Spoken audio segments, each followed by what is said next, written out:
Should I go hat or no hat? Hat. That's not me too. Yes. Yeah, right. Go back to the hat. No, Yeah. Either way.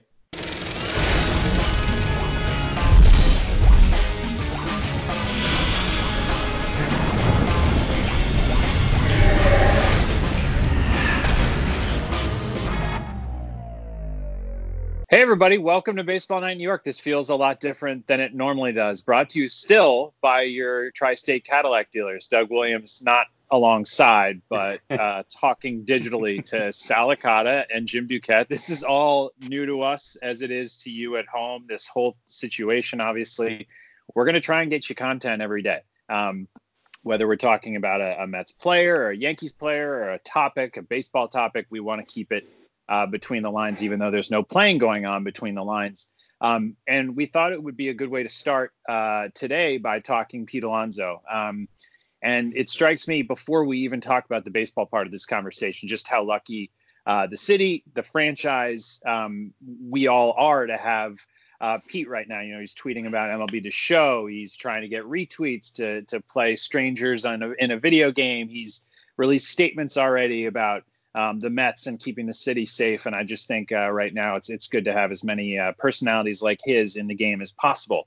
But I guess the question is, guys, and Jim, I'll begin with you. Okay. Is this the Mets player that whatever the 2020 season ends up being, you have the highest expectations for?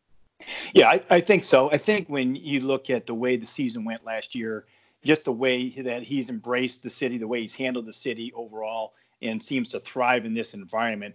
You know, he delivered at such a high level last year. If you look at his season, he had one little blip there in July where he hit a $177 and hit 6 home runs. After that, every other month was so consistent.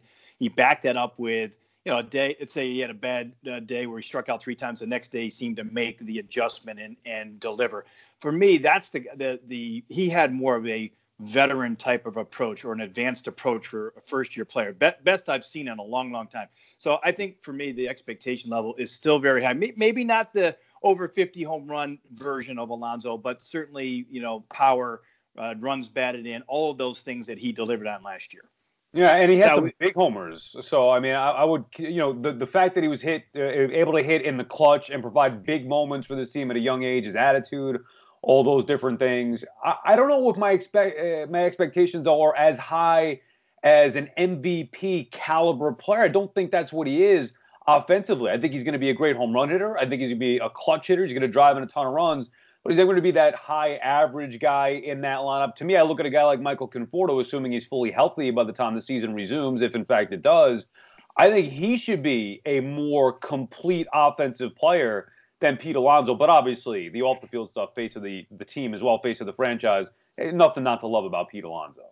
And Sal, this is like your dream. You finally get to show off your bobblehead case. I picture your home just being exclusively filled with your stuff. I feel for your wife.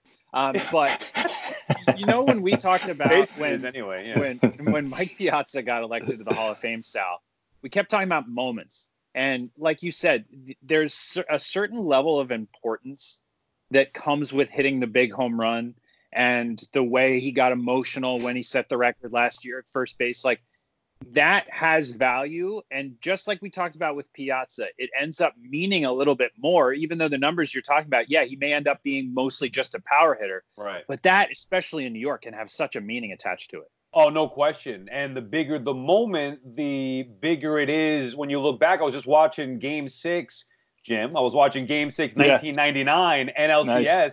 And for my money, and I get what, Piazza's home run meant after 9/11, but for my money, that was the biggest home run that he ever hit. You're talking about a playoff game. You're talking about against the Braves. They were down early in the game, big home run off of Smoltz to tie it late. So Alonso, who's just getting going here in his career, already had big moments, not to that degree, obviously, because not in the postseason, but he has shown the ability to seize the moment late in games.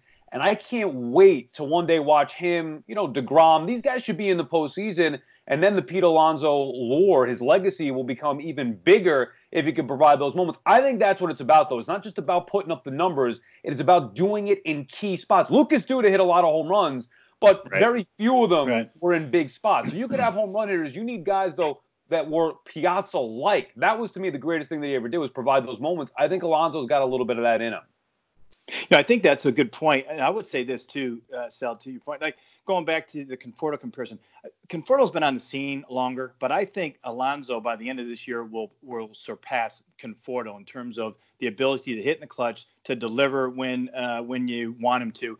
And I think primarily it's because of the approach. If you watched him last year, and again, when teams started making adjustments to him, he made the adjustment back. The ability to hit the ball well to center field. I think his OPS to center field alone was over 1,300, to right field 954. Wow. And he didn't hit well at home. If you look at the numbers overall, he struggled at home to some degree. And I think some of that was maybe trying to do a little too much, to try to impress the fans. I think once he settles in, you'll see that real Alonso. For me, I think maybe it's unexpected, but I wouldn't be surprised if we're talking about him at least in the top 10 MVP candidates at the end of the year. Wow.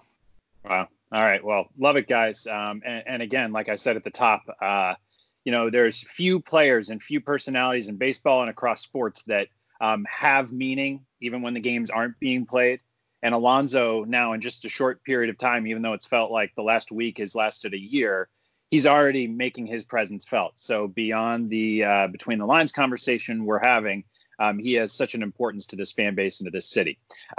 So guys, this is normally where I tease our next segment. For now, we don't have one, but we're gonna keep doing these digital conversations for you guys watching at home every day. Find some sort of baseball topic to talk about, as if we're in Studio 41 at SNY. We miss it.